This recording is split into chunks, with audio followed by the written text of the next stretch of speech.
Once again, good morning, good afternoon, and I guess for some of you, it's a good evening. Thank you all for joining us today. My name is Lama Yazbek. I am the Deputy CEO at Aflatoun, and I will be your facilitator for today. So today is a very important day for us as we are launching the strategy for the 2022-2026. Our CEO, Roland Monash, will be presenting the new strategy shortly. If you have any comments or questions, please do share them in the Q&A section below. At the end of the presentation, the team and myself will be answering them. Thank you again, and Roland, to you.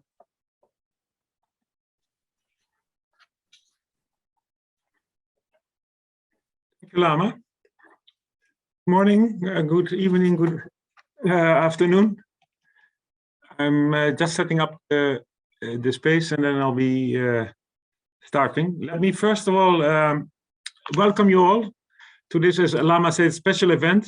It's good to see so many friends, Aflatoun partners, international organizations, donors, foundations, and other people who believe in the empowerment of children and young people. I'd specifically like to, before I start, acknowledge the presence of the Aflatoun Global Network board members and the supervisory board members from China, Malaysia, India, Jordan, Slovakia, Ghana, Cote d'Ivoire, Puerto Rico, and the Netherlands. Their support and their guidance in this process, in facilitating the process, has been extremely important. Before I go into the content of the strategy itself, I do want to set a little bit the context as we are today. And that is, first of all, a quick lens on the strategy and the education crisis we are developing this strategy. I'm trying to click, but yeah. First of all, as many of you know, there is an education crisis as we speak. When we talk about an education crisis, we're talking about issues with access, issues with quality, and issues with relevance. As you know, more than a third of children still today are not completing their basic education. They will not get a diploma, they will not get a job in the private sector or in the government sector. They will have to find a job in the informal sector. But they have not been prepared. Donc sont obligés de se retrouver dans le secteur informel car ils n'ont pas été suffisamment préparés. Ensuite, Да, во-вторых, если даже вы смогли, если ребенок смог закончить школу, la realidad es que incluso lo que estás aprendiendo no es completamente lo que necesitas. لا يكون كافي لتجهيز الأطفال للمستقبل، حيث أن الأطفال والشباب يعانون من أمية في الأمور المالية والاقتصادية. وإن كنت محظوظا كفاية is not really in sync with the needs of the labor market. So when you talk to educators, they say, yes, we are preparing our next generation, but actually employers and young people themselves are saying, we're not being prepared for our work life. So issues of access, quality, and relevance in the education sector as we speak. On top of that, many boys and girls, young men, young women are being exposed to a multiple number of vulnerabilities as they grow up, which is important to highlight. It's not about education alone. If you really look at the issues there, and you are familiar with them, it's about issues of poverty, child labor, child marriage, teenage pregnancies, violence against women, HIV/AIDS, substance abuse, social emotional challenges, being financially included. There are nutritional issues emerging, financial debts, bullying, gang violence. I can go on and on. It is really a challenge as a young person, as a child today, to grow up. And as Aflatoun, we are basically saying, because what we are seeing is that the world, the international community is responding very sectoral lens, sectoral driven. So it's a health response to these issues, or an education response to this issue, child protection, or a social protection. But at Aflatoun, what we are saying is, yes, very important, these sectoral responses, but we really need to empower these children to take control of their life, their own life, to successfully transition from childhood to adulthood, but also from school to work life. So give them the skills to take control and make and take control of their lives. On top of all these issues, if ever in doubt about the need for financial education, we've all seen the COVID crisis over the last 2 years, and people around the world, families, were taken by surprise, were not able to respond, were not resilient. We've seen the lines in South Africa and India, Brazil and Spain, but all كما over. نرى الكثير من الطوابير في جنوب أفريقيا والهند والبرازيل. Todos los países, en toda sociedad, todo tipo de segmentos, vemos que no estamos preparados realmente. Да, это просто критически необходимо. Crisis En plus de cette crise de l'éducation, as we speak, of course, also an environmental crisis, climate, energy crisis, not to mention the war we are facing today. At the same time, there are opportunities. We have seen the digital revolution going fast forward as a result of the last few years, opportunities for education, but also opportunities for financial inclusion, also for young people. So in this context, we had to develop a new strategy. How is Aflatoun responding to this rapidly changing environment and context? And before I go into the strategy, I do want to remind, because I've seen there are a few people who are not directly familiar with Aflatoun, to highlight what Aflatoun's principle is on why we should respond with social, financial, and entrepreneurship skills. Basically, at Aflatoun, we feel that there is a need that every child and young person should go through a process where they have a sort of deliberations on personal understanding, exploration. Who am I? What are my dreams? And then look at their rights and responsibilities. What can I expect from society? But what can the community expect from me as well? So social skills to embed them in their society in a very positive, forward-looking way, trying to make a contribution. But in order to make a contribution, you need to enact on that positive behavior and attitude. You need to have basic financial skills. So we talk about savings, responsible spending, making a plan, making a budget, and ultimately learning by doing. So with your peers, either at a club or in a school setting, set up a social and financial enterprise and learn how to do it. So these have always been core elements of the Aflatoun approach, wherever you are, in China or in Colombia or in Chile or in South Africa. These approaches have been used. So realizing that we need to take stock on where we were, how we were doing, and how we should be responding to all these challenges I've just described, we went through a consultative process to develop the new strategy. And we realized that we really need to do a thorough job, and it was not a call here or a call there, but really engage the Aflatoun network partners and other key stakeholders. So what we started off with an open-ended qualitative network partner survey where over 100 organizations responded to 18 open-ended questions where they really gave their opinions, shared their anxieties, their recommendations, and their priorities for the Aflatoun network. Secondly, then, based on these findings, we organized focus group discussions with 10 partners, 10 focus group discussions with multiple partners. I think there were over 50 partners involved in that process as well.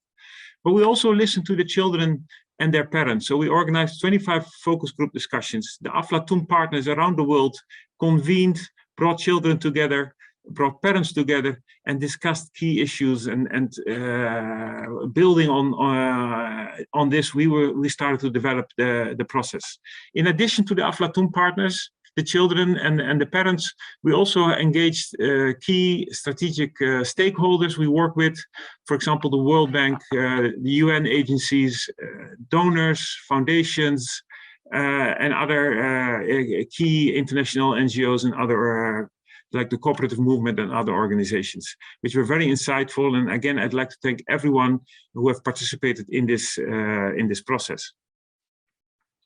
Now, there is a very detailed report of over 80 pages with all this, the information from these consultations with the different stakeholders. And I won't go through these 80 pages today, but I do want to highlight 3 typical responses we heard from these consultations. And the first one is a response from a 12-year-old child in Guatemala. The child said, "I love Aflatoun, but I would like you to teach us more how to take better care of the environment so that in the future the environment will be improved." A typical response we heard across the board in many countries in different regions, where there was a call for some additional content, and specifically content in the area of green skills, climate change, but also there was a big other call for digital skills, both for children as well as for teachers. And thirdly, there was a call for involving parents even more systematically than has been done now. About 30% of our partners are already working on programs with parents, but much more systematically involve them. The second type of response we were getting from the partners from the network. This is a partner from Asia who said, we need to put in place a mechanism that will make it possible for children to also have some say in the way materials are being developed. Of course, all our material is ultimately for children and they participate and are at the center of our activities in school and out of school. But there was a call across the board that we need to involve children and young people more systematically in the development and the upgrading of our tools. So not only see them as beneficiaries, but really also as convener and contributor as we develop these constructs. So co-creating with them. In addition to that, there was a very strong call that there needs to be more sharing among the partner network, as well as more capacity building among the partner network. And talking about fundraising, communication, capacity building of teachers and trainers and in digital education. So reinvest in the partner network was one of the other key points coming out of this. Thirdly, another point which was highlighted by several stakeholders, and this is an example of a UN agency from its headquarters, who said, Aflatoun does so much, engage through social media and others much more, keep the organization on top of my mind and other people like myself. So there was a perception among a number of key stakeholders saying, Aflatoun, you need to be much more present in the international development arena. You do a lot more than many other organizations, but we hear the other organizations, we don't hear you. There needs to be more presence in thought leadership, and we don't see the brand Aflatoun enough internationally. So these were three typical calls which were coming out, very different types of comments from the network. Based on all these comments, we did a SWOT analysis, looking at the strengths, the weaknesses, the opportunities and the threats for Aflatoun as we come up with a new strategy. And on the strengths, there was one key point which came again and again, and is the core of Aflatoun was identified. Basically, Aflatoun lights children's fire through a unique triangle of fire starters. And let me take a minute to explain that a little bit. First of all, the content is unique on what it is teaching, but how it is teaching, how the content is being developed. So the feeling that these education resources of Aflatoun really provide the fuel for the children. Flexible, easy contextualizable content, which can be used all over the world. Second part of this unique triangle is the active learning methodology, where it really ignites the spark of these children to be empowered. So it's really a different way of teaching, a different way of interacting with the children was identified. The active learning methodology as another key element of the unique approach of Aflatoun. And then thirdly, you could say the oxygen of Aflatoun is the global network, which grows on every day. And there are now more than 300 partners, governments, NGO partners, civil society partners, and other international organizations who have joined the movement. And together we are reaching millions of children. So this was really identified as the strength, the concept of social and financial education, the resources we are offering, the contextual adaptability, the capacity building with the active learning methodology, the social franchise model, and the fact that it's scalable and sustainable. These are the positive items which came out of the consultation. However, there were also a number of weaknesses identified which we need to be open and transparent about. There is an issue of quality assurance in the sense that there are no consistent standards being used across the board. There was also a concern that more training was needed to reach more teachers and more organizations. So invest much more in training approaches. The consistency and the lack of data from partners, there is a feeling that much more is happening than we are altogether aware of. So a better data management of all the activities. the low brand awareness, which I mentioned before, and then still a lack of awareness among some of the key development stakeholders about the positive impact social and financial education can make and contribute to the challenges I described in the beginning. There were also a number of opportunities identified. There is COVID has a positive spin-off of COVID is that there is a growing recognition by governments that social and financial education should be integrated into national education curricula. There are increased international, multilateral and bilateral organizations which see that systems change would require financial education integrated as the systems are being changed. We see a growing request for technical assistance, and we see that digital education is really an opportunity we could build on. Having said that, there are also a number of threats. We are seeing education conservatism. There is a school of thought, specifically in the education sector, who is saying children have lost so much out of the last 2 years because of COVID. We should only focus on math and literacy. There is a growing digital divide between they have access to internet and have not access to internet. The lack of digital skills among teachers, the increased vulnerability of girls over the last few years, and a possible funding shift, perceived funding shift to health and other epidemiological responses because of COVID. So these have been basically the strengths, weaknesses, opportunities, and threats. One of the key questions we asked for all partners is our mission and is our vision still at par with what's required out there? And basically 95% of all the respondents, of all of you have said, yes, the mission is still very valid. It is important to continue to ensure access to high quality, inclusive, child-centered social and financial education for all children and young people with a strong focus on the most vulnerable. And the vision was also reaffirmed that we need to really see that socially and economically empowered children and young people who can act as agents of change in their own lives for a more equitable and sustainable world, and with a strong focus on scale and sustainability. Now, what does that mean for us as a network, as partners with Aflatoun? What are the priorities in the coming months? And we have identified 3 strategic objectives with a number of initiatives. And the first strategic objective is really continuously improve inclusive and responsive education resources. So the content and which is flexible to contextualize through different delivery models, the traditional in-person, digital, blended, and other approaches. So, and key activity initiatives under that's priority are really upgrading our resources, so including green skills and digital skills, expand and intensify training for the master trainer pool, further work on quality standards and certification of trainers as well as certification of teachers, and further strengthen our monitoring and evaluation system across the board. So these are the priorities under objective number 1. Objective number 2 is really focusing on igniting and growing the global Aflatoun network. And that is, first of all, really prioritizing our work with children. So intensify the exchange and co-creation with children and youth at partner level, but also at international level. Further build the capacity of our partners in the area of fundraising, teacher training, advocacy and communications.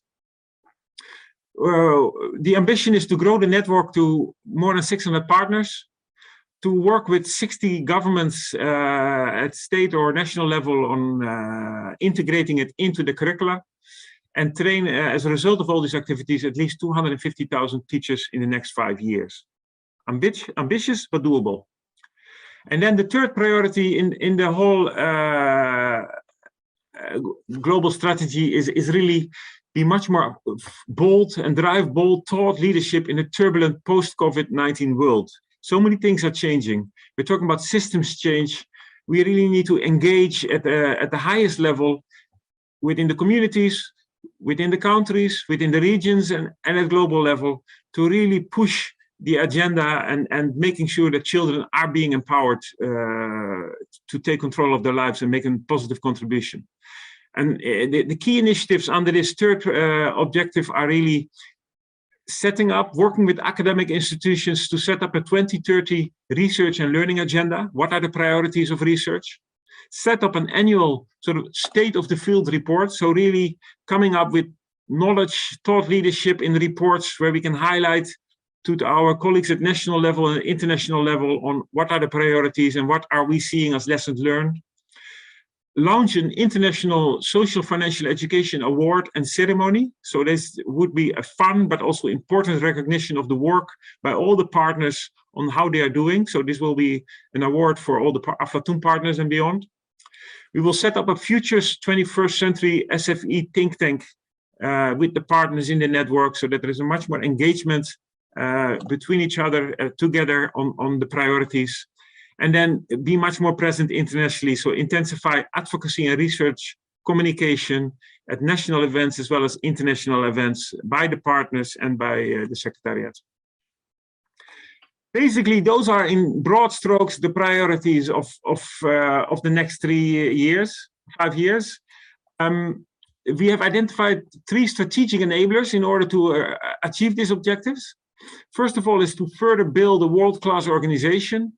And that's at the level of the Secretariat, the teams here working on the content, on the monitoring and evaluation, on the partnership development, fundraising, but also engaging much more closer with the programs, with the partners on the ground. So we will be establishing regional hubs where there will be full-time Aflatoun people working in the regions with the partners, engaging at all different levels. Secondly, we will further diversify the funding sources for financial sustainability. So, and one of the key priorities is really working on much more innovative ways with the private sector to see how we can work with them to finance and have programs for children. And thirdly, really rolling out a globally endorsed branding to make sure that everybody uses the same branding tools, that we are much more visibly out there and that we speak about Aflatoun and that people know that these programs are good because it is Aflatoun. That's it. We all work closely together. I'm sure we're going to make it. The expected outcome from all these ambitions and these objectives is basically ultimately that over the next 5 years, by training over 250,000 teachers, the Aflatoun growth movement will grow to 600+ partner organizations. And we will work with at least in 60 countries with governments and multilateral agencies. And ultimately, as a result of that, we should be reaching 60 million children and youth in the coming 5 years. I once more want to thank everybody who is participating in this consultative process, and I'm really looking forward, and I'm speaking on behalf of the entire team and the board, to work with all of you to achieve this important goal. Thank you so much. Lama, back to you. Thank you, Roland, and thank you, everyone. So as promised, we will start addressing some of the questions you shared already with us. So far, I don't have many questions. I have only 3 questions. So Roland, I'm going to start with you. I have a question that was addressed to you. We have Hazel and Modino asking if there's any possibility for Aflatoun to facilitate the Child Forum or Youth Conference on SFE, on social and financial education in person on a regional level. That's a very important point. Thank you for raising it. I'm trying to get my screen back. Yeah. First of all, what I should have mentioned, today we are sharing with you at the global level, while we have translators for all the different main languages, the key highlights of the strategy. But the next step in the coming weeks is that at regional level, we will organize similar meetings where the regional board members and the program managers will directly interact with you to go in more detail through this entire strategy and discuss the implications for the regions and at country level. What we are foreseeing is that in 2020, as you know, every 2 years we have an international conference, and we would see that as part of the new strategy, a much more active engagement of children and youth in those conferences. We will have an international conference in 2023, but in 2022, this year, we hope to convene the partners at regional level face-to-face where if it's possible. But at the moment, looking at the trends with COVID and the international travel opening up, we're very positive about the idea and are preparing for regional meetings where indeed you can come together to further push this agenda forward. Okay. Thank you, Roland. I have another question. I'm going to ask my colleague Shirin Hosseini, she's the head of programs at Aflatoun, to answer the question. So the question is, what are some of the challenges that we are facing working in a global network? Thank you, Lama. And sorry if I have a little bit of a noise next to me. It's not in my control. Okay, so working with a global network, like each region, we have like different challenges related to like the specific context of each region. Sometimes like we start working on like certain initiatives, but then like social, economic, sometimes political situation in this region or in this specific country can influence how we manage the work in the network and how we can scale up or mainstream our programs. When we consult with partners and like, you know, try to hear from the network, like the main challenges. So sometimes like fundraising or like, you know, having funds to cover the implementation of the Aflatoun social financial education programs in each region or like in the country can be like a main challenge, but mainly sometimes like, you know, the resources, capacity building programs, like exchange programs, networking. So we are trying as much as we can in the programs team with all the program managers, regional program managers to bridge the gaps and try to offer like the technical assistance based on the needs of each region or like each country. But still like, you know, these are among the most challenges that like we face. Yeah, I hope this answers the question. Thank you, Lama. Thank you, Shirin. I have another comment from Suryadi. So I think Aflatoun need to consider international meeting for Aflatoun youth and children. Club members in Indonesia have been asking for this from many years ago. So Shirin, if possible, based on the work plan that we have developed for at least 2022 and beyond, can you please give them an idea about some of the initiatives we will be undertaking, focusing mainly on children and youth, and the in-person also meetings that will be taking place? Yes, thank you, Lama, and thanks for the question. We have like the usual activities that our partners are used to, like with technical assistance, capacity building trainings during the year, but also this year, and like as part of the new strategy, we are introducing new initiatives. We are going to establish regional hubs in each region to support the work in the field, and you know, like coming with more like advocacy events, more initiatives in each field. So this is something new. And also we are going to establish a youth forum to more like include youth and adolescents in our work, working directly with this age group. And this youth forum like on global and regional level will come up with a work plan for the next 5 years to do like a lot of initiatives and activities as well led by youth.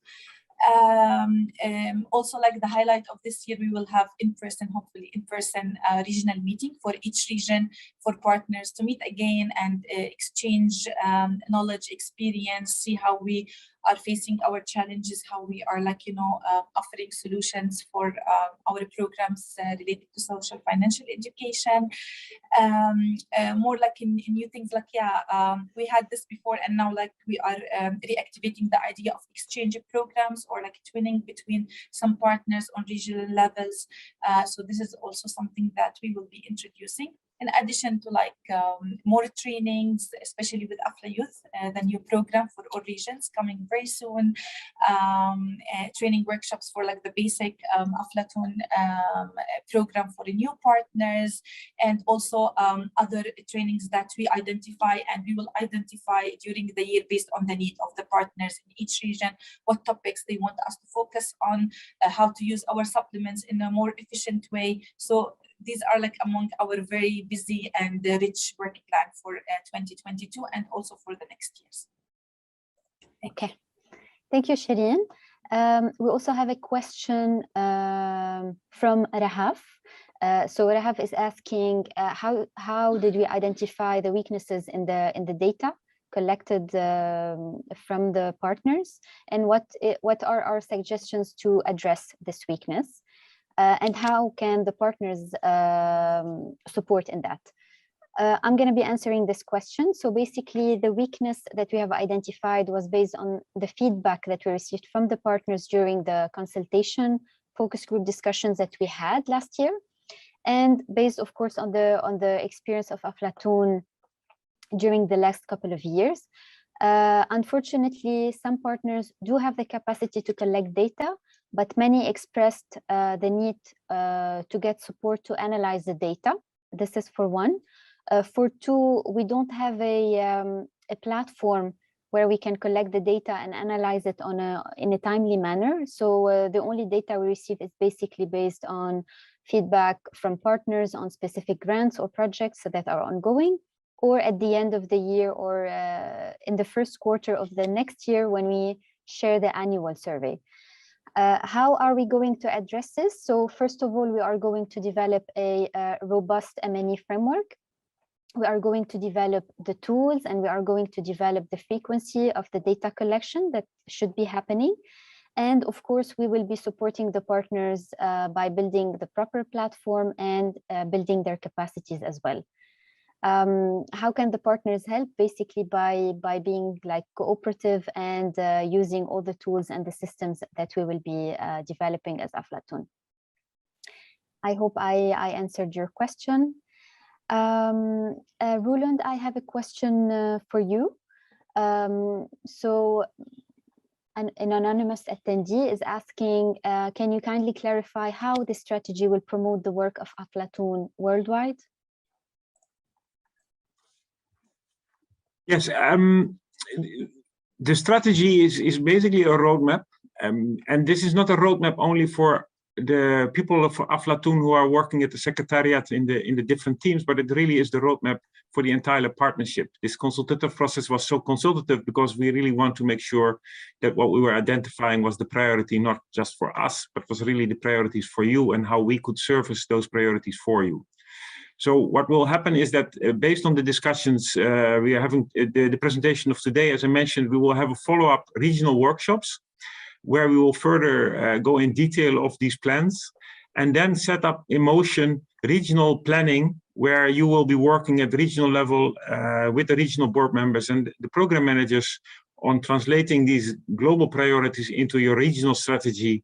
And that's why it will also be the focus of these regional face-to-face workshops coming up latest mid-year, hopefully, where we will really work together on translating these ambitious targets into very practical activities on the ground, how we can support you in further training of the teachers, how we can support you with rolling out the new content on climate change and digital skills, how we can support you with the digital opportunities for education, how we can support you with engaging the youth, how we can work together, learn from each other in all these fields, because there's such a rich experience as we speak going on in the field by many of you partners, that it's really important for us to facilitate and share with each other on those opportunities. So there are many ways of putting this in motion, and ultimately that you feel on the ground as an organization in country X that you can use this information to further strengthen your program.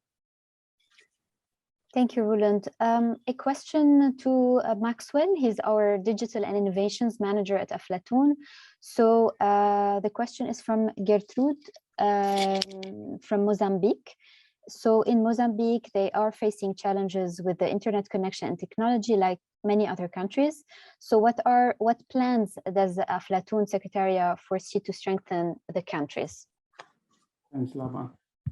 Greetings to everyone. So over the years, Aflatoun has been working towards using different kinds of implementation strategies. So we're looking at SMS delivery, we're looking at integrating with Facebook Messenger, also WhatsApp. But recently, one thing that I've been doing, and it's working very well, is that we have packaged these courses or different modules, and it can be used on, let's say, laptops and also tablets without internet access. So basically, you just sort of download these onto your devices and unzip it, and basically it runs through your browser.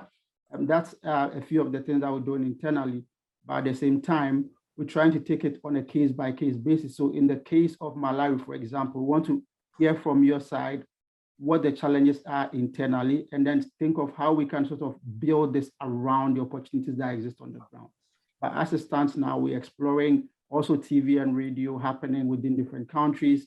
Like I said, WhatsApp, Telegram, Facebook Messenger, and of course, ready to use on platforms that already exist in these countries.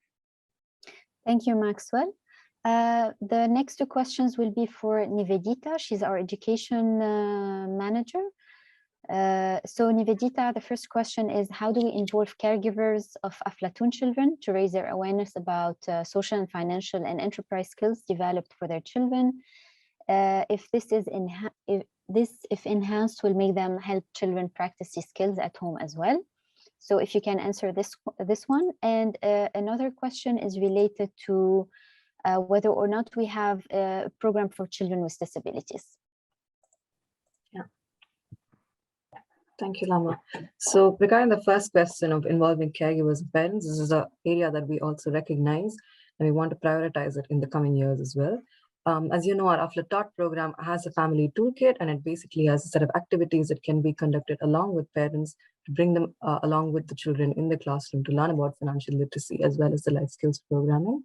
But as part of our new strategy, we will also prioritize having curricula as well as learning activities to involve parents and caregivers in the social financial education program. Regarding the second question about children with disabilities, at the moment, we are in the process of revising our core curricula of Aflatoun core curricula this year. And we will be looking at making our all of our products, the curricula as well as the digital products, more disability inclusive. But at the moment, we don't have content or curricula for children with disabilities. Also, the broad spectrum of disabilities that we work with, but we're looking to make it more disability inclusive, especially in our digital learning aspect as well, as we're able to cater to different types of disabilities there, but we don't have content from the Aflatoun International for disability responsiveness at the moment. But I think this is also an area that we can focus on along with our partners, because we're sure that our partners have implemented our curricula in different models across the world. Okay, thank you, Nivedita. Another question for Maxwell. From Irvine, what progress has been made towards digital content, especially for Aflatoun Plus program, and is it available for all partners? And is it part of the strategy going forward? Thanks, Lama. Progress, massive progress. I'm going to try and speak to it without maybe sounding a bit exaggerating, but we all are aware of what COVID caused. And in Aflatoun, over the years, we had been looking at game-based learning. We have been looking at creating content, targeting the learners directly. At the same time, we're thinking of all the different challenges and again, all the different platforms that exist in the different countries and how we could create something that benefits everyone, regardless of whether you were, which platform you were used to working on. And we have games, of course, that include Aflatoun content on employability, at the same time, also on financial education. One thing we're also looking at is the game also sort of builds financial attitudes. We did a presentation on it, I think, some few months back, and we're happy to sort of go into it in the regional meetings as an option. One thing that we're also doing is that we have created these very short modules that target teenagers and young adults based on Aflatoun curricula, and of course also based on the Aflatoun Plus. as well. And these are available to be deployed through the network, and it's going to be partly given to all Aflatoun paid partners.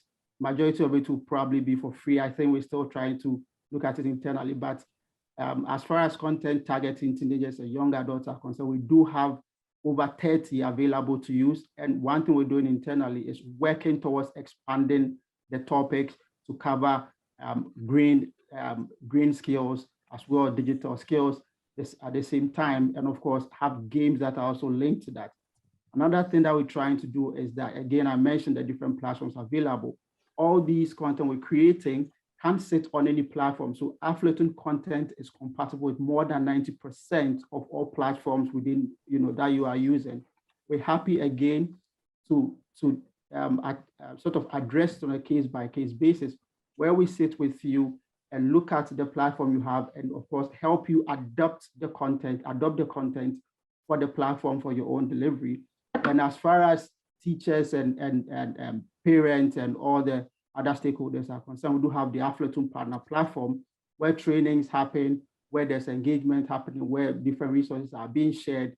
And I'm happy to also say that we are exploring other avenues as far as learning, of course, and as far as modalities are concerned. So we're looking at virtual reality as an option going into that. Recently, we have a partnership with one very innovative outlet that's going to help us convert Aflatoun content, for use as an augmented reality option.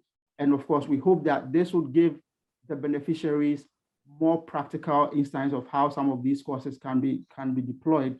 And many things are happening, and not sort of go on and on and on, because I could do that all day, but just sort of, we are creating content, and we also want to hear from you what content is missing that you want us to create, so that at least it benefits you and your and the children and young adults, of course, going forward. Okay, thank you, Maxwell. Before we answer the next question, we are receiving some of your questions in the comment section. Please, would it be possible to write them in the Q&A section, so we make sure not to miss anyone or any question. The next question is for Nivedita again. This is a question from Fatou from Gambia. Fatou is asking if there is any opportunity for curriculum development in new areas that were identified during the survey, like the inclusion of life skills and reproductive health. Navi, maybe you can give them an idea about some of the new topics we will be working on in the next couple of years. Yeah, thank you for the question, Fatou. So, like Roland explained also, 5 core elements do cover the life skills right now. The first 2 pillars are personal understanding and self-exploration, and that is more related to social-emotional learning. And we have the rights and responsibilities, which are related to participatory approaches as well. And so the life skills part is an ongoing stream in all of our curricula, as well as reproductive health is focused more in the Aflatoun age group and the Aflatoun plus curricula specifically. But like Roland explained, we are in the process over the next 5 years of also reviewing and revising at Aflatoun, Aflateen, Aflayouth, and Aflataught curricula. So we can expect that the revision will also improve the offering that we have right now. But apart from that, like Lama just explained, we will be creating new curricula on specifically on the thematics of digital finance supplement, which will be launched the beginning of this month, actually. Apart from that, we'll also have green skills sustainability as one focus area, and digital skills, which will also be ready for our partners by the middle of this year. Okay, thank you, Nivedita. The next question is from Abdel Salim. So I'm going to be answering your first question, and I will be giving the next one to Roland. So how do you support the partners to address the weakness in data collection? This is something I answered previously. So basically by developing the tools and by building the capacity of partners and developing the proper platform where they can actually report on the data. Roland, the next question is for you. What plans do you have to work with partners to promote your brand and visibility? This is a very important question. Brand and visibility. We are at the moment developing, and we have brought in an international consultant to help us with setting up a new branding approach. But practically what it will be meaning is that we will have a sort of rebranding of Aflatoun, but very much you will recognize yourself in that branding. We want to have a bit more of consistency so that we all use the same type of brand. You will still have the freedom to very much or very little use Aflatoun, but there will be a request to all partners to acknowledge Aflatoun in a way that it's visible. And then ultimately, we will more actively be engaging in the different media, the social media, but also in writing blogs. And we will do that here from Amsterdam, but we will also see where we can work with partners on how to get the story out there. It's so important because every day as we speak, there are miracles happening because of the Aflatoun Partner Network. What you are doing in all these different countries on a daily basis is incredible. And that story needs to be told. And that story cannot only be told by me or by Lama or the people in the programs here in Amsterdam. We together have to tell that. And we will try to develop a platform where you can tell your stories, but we can also reach out much more strategically the international players, but also the people in your communities, in your countries, to hear about the great work you're doing. Because it's not only inspiring, it's really important that people learn from your work. Thank you, Roland. The next question is from Ibrahima. So Ibrahima, your question is related to the in-person training. Definitely. I mean, for us as Aflatoun, we always plan and budgetize for in-person trainings, but sometimes when it's not possible to travel to a specific country, we do conduct the training online. But for 2022 and beyond, we are hoping to have more and more in-person trainings as well. The next question would be for Shireen. So Shireen, I have two questions for you. The first one is from Amadou.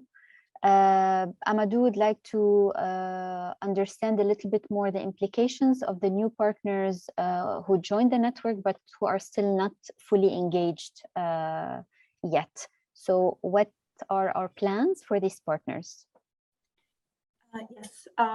So for new partners, yeah, it has been very challenging, especially the last 2 years for the partners who joined during the pandemic, and we couldn't, do a capacity building in person. Also, they couldn't reach schools and start the implementation. So that's why we're trying to add more steps to the support to the new partners. This year, things are moving more forward, and as you mentioned, Lama, the online trainings are trying to solve part of this problem. Just to provide partners with the quarterly trainings for the first level of Aflatoun, or how to start orientation meetings. So we're starting doing this for some regions already. It happened in December. Other regions, it's happening now up to March, end of March. So this was the main thing about supporting the partners, giving more time. Qui sont importants, car il faut donner suffisamment de temps à ces nouveaux partenaires. Имплементацию мы будем попробовать вместе с ними искать решение о том, как им лучше имплементировать программу у себя в регионе. También sabemos que no siempre es posible en lugares y áreas donde no hay conectividad. Sin embargo, hemos tenido muy buenas experiencias en Libia, en donde hicimos واليمن التي ساعدت شركائنا الجدد بالبدء بنشر استراتيجيتنا والموارد. فنحن الآن uncertain times, but hopefully we were going back to the field very soon to provide all the required trainings. Thank you, Shireen. Another question specifically for Malawi. So Alfred is asking if it's possible to introduce Aflatoun in the primary and secondary sections instead of only implementing it in clubs. Yeah. So yeah, it depends on where we're implementing, the context. If we have efforts working with national integration with governments, with Ministry of Education or not, So we are trying our best now with all the regions to map our efforts in all countries, especially when it comes to working with formal education or with the schools, with the ministries of education, and see like what is the best way, if we should go like more with primary education and like integrate our curriculum or our program in inside like, you know, the school day, the curriculum, or it's better like just to keep it extracurricular or in the clubs. So it depends on the specific case. I think we can follow up for like the case of Malawi exactly with our program manager and see exactly how we can like move from clubs to primary school. But this is what we are aiming for, because it's better for us, like, you know, to integrate the program in the official education system, because this will like reach to all students and it will be like more within the educational system, and we can guarantee that more and more children and students will benefit from that program. So we agree with this point, but we're like trying to see how to do this in as many countries as we can. Okay, Shireen, another question related to national integration. In case in some countries the governments like take too much time to do the national integration, what is Aflatoun plan or strategy to facilitate and accelerate the process? Yeah, this is also one of the initiatives in the new strategy, like how to build consortiums or like advisory committees for financial inclusion, financial education in different countries, and bringing like other stakeholders or key players in the field.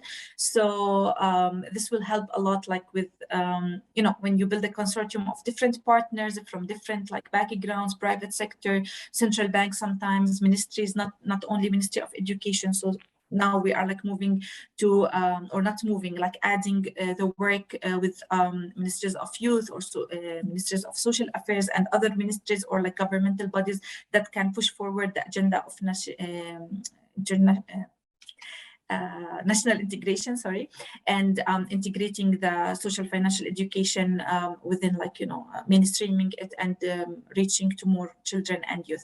So this is like mainly the approach, to include more key players, more partners, building consortiums, building like advisory committees on national, regional levels. So this can help a lot with, you know, moving forward and pushing the agenda and like facilitating the work. Thank you, Shireen. Next question is from Marietou. This question is for you, Nivedita. She's specifically asking about children who are on the move and who are displaced due to conflict and who do not have access to the traditional school system. So does the strategy take into consideration those children? Yeah, thank you for the question. At the moment, we have our Aflatoun curricula for non-formal education, as well as the life skills and financial education for peace curricula. These are the ones that might be somewhat relevant to the demographic that you're mentioning. But if this is a need from our partner network, we'll definitely consider this also as part of the revision that we're doing for the core curricula. So it'll be good to connect after also to see if this is a need from the partner network in a certain region, and to see what we can develop. Okay, thank you. Maxwell, this next question is for you, from Muia. With the technological divide that exists in many countries in Africa, what plans are there to ensure there is meaningful youth participation in the areas of reproductive health and life skills, especially where you are considering communication channels such as television, etc.? Thanks, Lama.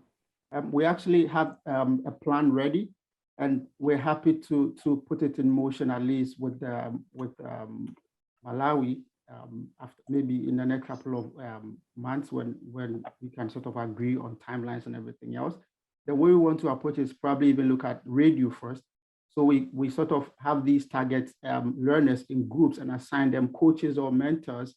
And then as these programs are running, they are together either listening to the program or watching the program. And that is where you sort of build the communication and engagement in person, also with parents involved. And that is one way for us sort of test or assess if learning or if engagement is taking place. And of course, at the same time, with these radios and TVs, you're able to check when the program is going on, how many people are tuned in. But we have it ready. We want to sort of implement it with your support, of course. And we want to identify a team that is ready, and we can do this. We do have a plan in place, and we're happy to implement as soon as possible. Okay, Thank you, Maxwell. Roland, this next question is for you from Krista. I just want to ask how and what will be the best strategy to encourage the youth to be financially literate, especially now that we are experiencing the pandemic?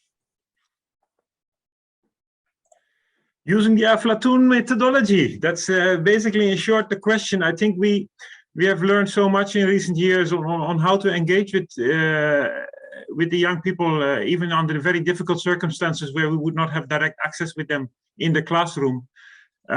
So we have a large number of best practices from the different regions. And one of the challenges for us now is to better share, and that's one of the priorities in the strategy, to share these experiences among the network with each other, to learn from each other. But we feel that we have proven approaches that work, and which can be replicable in other settings. So it's the next step is, if there is a need for additional support in this question on reaching the youth with financial literacy, is talk to the program managers and talk with your partners in the network, and we will work with you and help you. Thank you, Roland. The next question is for Shireen. In the global strategy, did you consider how to react towards in case of future risks similar to COVID? Thanks for the question. Actually, yes, when COVID started, it was a surprise for us, and we had to act quickly to find a way to connect with our partners, to provide all the technical assistance, all the support we are supposed to. As all the organizations and all the networks at the beginning, it was a tough time trying to figure out for how long, if we need to invest in that. But I think after 2 years, we started a lot of effort, especially with the digital, the online training, all the events that we are doing online, to keep going, even if we cannot reach to the field and go visit the countries and the regions. So maybe you noticed that we hosted webinars, regional meetings, and trainings online, even as I mentioned before, in some marginalized and difficult situations. So in the new strategy, we were trying to do this balance and try to go to normal, because yes, for sure, we need to connect with our partners in person, but also to keep some events and some activities to be online, and with minimum connectivity, or how to act whenever it's not a very stable situation. Not only for COVID, we found out that these methods are helping reaching out to some countries that we were not able to involve partners or trainers before, because of a lot of reasons. But now enforcing and focusing on our online services and how we connect with our partners can be a little bit more helpful. But we all the time wish to do it normal way, to do the interaction in the best way in person. But yes, it's part of the strategy to keep the balance between two. Thank you, Shireen. Another quick question for you. If we have any regional master trainers in the Asia region. Yes, end of March, we have one for Aflatoun. I was discussing with Lucky, the senior regional manager for Asia this morning, and we are planning for all the regions, but for Asia in specific, because you asked, we will have one for Aflatoun. We did one for the general Aflatoun back in December, and we will have a lot more capacity building workshops coming soon. Okay, thank you, Shireen. Two questions for Nivedita. So in case we have a training of teachers this year, can the new issues identified during the survey be included in the training package? Okay, it's a really good question, and I want to confirm that we are listening to the feedback that you've given, also from the strategy discussions and through other means, and we are hoping to improve the training as we go along this year. But also, as part of the revision of our curricula, the training manuals will also get an update this year. But keep the feedback coming in with each training that we provide, so we're also able to learn along with you. Okay, thank you. And the next question, which is also very important, how we are approaching environmental issues through the curriculum. Right. So our Aflatoun curricula, our core curricula, touches upon the environmental issues, because they're looking at, let's talk about saving. We're looking at saving as a transferable skill and not just in terms of saving money. And I also see a question in the chat related to this. We're looking at saving resources to start off with. And that's one aspect in which the environmental issues are integrated within the Aflatoun curricula, but we also have the environment supplement, which can be used in supplement to the Aflatoun curricula. But this year we'll also be improving and developing more on sustainability and green skills. Okay, thank you, Nivedita. Unfortunately, we're running out of time. I can see there are still a couple of comments from some of the partners. We're gonna schedule another session per region where I hopefully think that we will be able to address those questions during those meetings, those separate meetings. So I would like to thank everyone again for joining, for your interaction as well, for sharing your questions. I hope we were able to address most of them at least. But we will always remain available to answer additional questions if necessary through our program managers. Thank you again for your support, and we are looking forward for the implementation of this new strategy. And thank you also for the whole team who prepared and organized this launching event. Bulent? Yeah, Lama, thank you. A few last words from me, if I may take the liberty. I realize, of course, that presenting a global strategy could be quite abstract from the level. What does that practically mean for me at country level, at project level? But a few key takeaways I'd like you to take away. First of all, is that what you will see is that there will be a number of new tools developed when we talk about climate change, digital finance services, as well as digital skills. Secondly, we will continue to focus and expand on different delivery models, the face-to-face, the digital, and the blended learning. And in that process, we will also enrich our active learning methodologies, which we are doing. So that's the second. Thirdly, we will really hammer on the quality, and teacher certification, training certification will be a priority in the coming years to come. And we will set up a system so that that can be automated. Fourthly, is youth participation. Co-creating with youth, you have all asked for that and will be a priority. And we will work with you to engage with the young people. And then fifthly, is building the capacity of you partners in the network on fundraising, on training, etc., as I had mentioned before. So really sharing and building the capacity amongst each other. And then the last point is the visibility, telling the story out there, having a solid brand, so that we really together can enrich the movement to have more visibility in the international arena. We can only do this if we do it together. So that's the last call from my side. I'm really looking forward to the regional meetings, how we can further have the dialogue to roll this abstract plan into really tangible results for children. Thank you so much. Thank you, everyone. Have a nice day or afternoon or evening. Thank you.